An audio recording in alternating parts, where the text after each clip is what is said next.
नमस्कार दोस्तों, आप सभी का स्वागत है रिवीजन टाइम यूट्यूब चैनल पे। लूसेंट की हिस्ट्री की क्लास को हम यहाँ पे डिस्कस कर रहे हैं।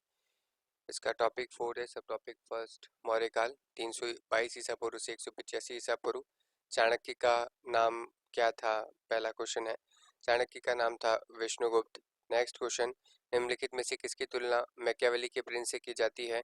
तो उसका सही आंसर आ जाएगा कौटिल्य का अर्थशास्त्र। वह शासक कौन था जिसने राज सिंहासन पर बैठने के लिए अपने बड़े भाई सुसीम की हत्या की थी? तो इसका सही आंसर आ जाएगा अशोक। नेक्स्ट क्वेश्चन, निम्नलिखित में से सम्राट अशोक की पत्नी पत्नी कौन थी जिनको जिसने उनको प्रभावित किया था? तो उसका सही आंसर जो आ जाएगा वो आ जाएगा कारुवाकी। अशोक ने अपने सभी अभिलेखों में एकरूपता से किस प्राकृत का उपयोग किया था? तो इसका सही आंसर हो जाएगा अर्ध मागधी। बिंदुसार ने विद्रोहियों को कुचलने के लिए अशोक को कहाँ भेजा था? बिंदुसार ने विद्रोहियों को कुचलने के लिए उसे तक्षशिला भेजा था। निम्नलिखित में से वह व्यक्ति कौन है जिसका नाम देवान पियादशी भी है था? तो कौन सा था इसमें? किसका नाम था? मौर्य सम्राट अशोक का। निम्नलिखित में से प्राचीनतम राजवंश कौन सा है? तो प्राचीनतम राजवंश आ जाता है मौर्य। कौटिल्य चाणक्य कौटिल्य चाणक्य किसका प्रधानमंत्री था? तो सही आंसर जो आ जाएगा वो आ जाएगा चंद्रगुप्त मौर्य का। कलिंग विजय के उपरांत अशोक महान ने निम्नलिखित में से किस धर्म को अंगीकार किया था? तो सही आंसर जो आ जाएगा इसका बौद्ध धर्म को। चंद्रगुप्त के शासन विस्तार में किसने मुख्य रूप से मदद की थी? तो इसका सही आंसर आ जाएगा चाणक्य ने। प्राचीन भारत का वह प्रसिद्ध शासक जिसने अपने जीवन में अंतिम दिनों में जैन धर्म को अपनाया था? जैन धर्म को अपनाने वाला चंद्रगुप्त मौर्य। मौर्य साम्राज्य की राजधानी की स्थापना किसने की थी?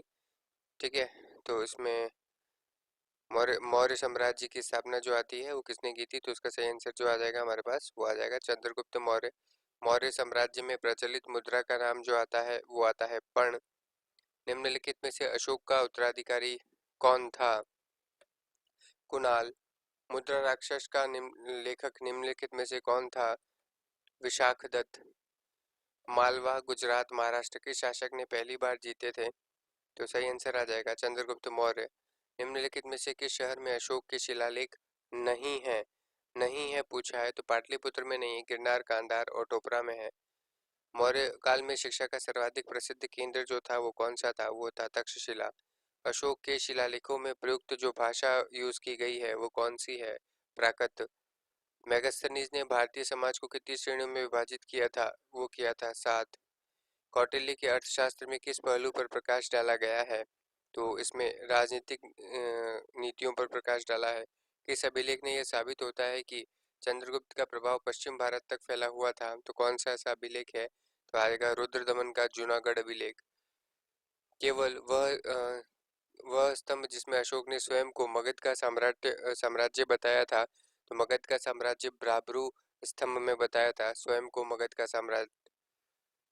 अशोक के शिलालेख को पढ़ने वाला पहला अंग्रेज जो था कौन सा था? James Prinsep. कलिंग युद्ध की विजय और क्षत्रियों का वर्णन अशोक के किस शिलालेख में मिलता है? शिलालेख नंबर 12।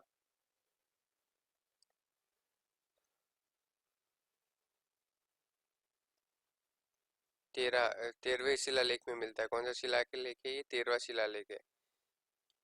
प्रसिद्ध यूनानी राजदूत मेगास्थनीज भारत किसके दरबार में आए थे? तो इसका सही आंसर आ जाएगा चंद्रगुप्त मौर्य।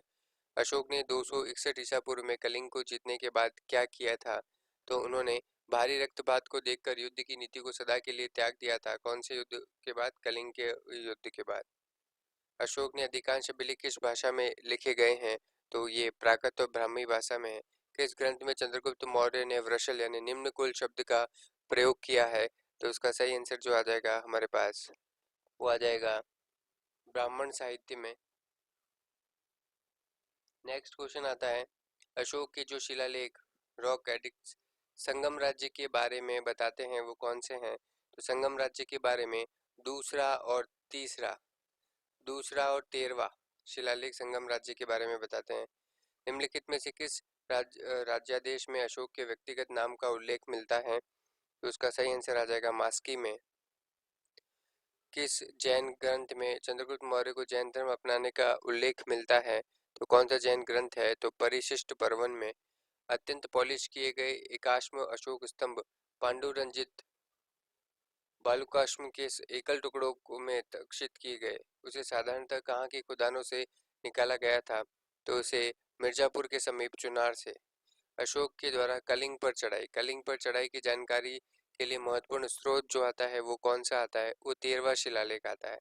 ठीक है, किस शिलालेख में अशोक की ये घोषणा की कि किसी भी समय चाहे मैं खाता हूँ, रानी के साथ विश्राम करता हूँ, मैं अपने अंतःशाला में रहूँ, मैं जहाँ भी रहूँ, मेरे महामात्य मुझे सार्वजनिक कार्य के लिए संपर्क कर सकते हैं। तो ये किसमें कहा गया है? ये कहा गया है 6वें शिलालेख में। मौर्य काल में सीता से क्या तात्पर्य आता है? राज की भूमि से प्राप्त आय। मौर्य काल में सीता का मतलब अशोक के मन से हरावा यानी पाकिस्तान और शहबाज गढ़ी यानी पाकिस्तान में से प्राप्त वृहद शिलालेखों में किस लिपि का प्रयोग किया गया है? तो इसका सही आंसर आ जाएगा हमारे पास खरोष्टी लिपि का प्रयोग किया गया है। अशोक के शासनकाल में डायमेक्स और या डिमेक्स भारत आया था। तो किसके शासनकाल में आया था? बिंदुसार के शासनकाल में आया था। इस तरीके से मौर्य वंश के महत्वपूर्ण क्वेश्चन यहाँ पे समाप्त होते हैं। सभी का बने रहने के लिए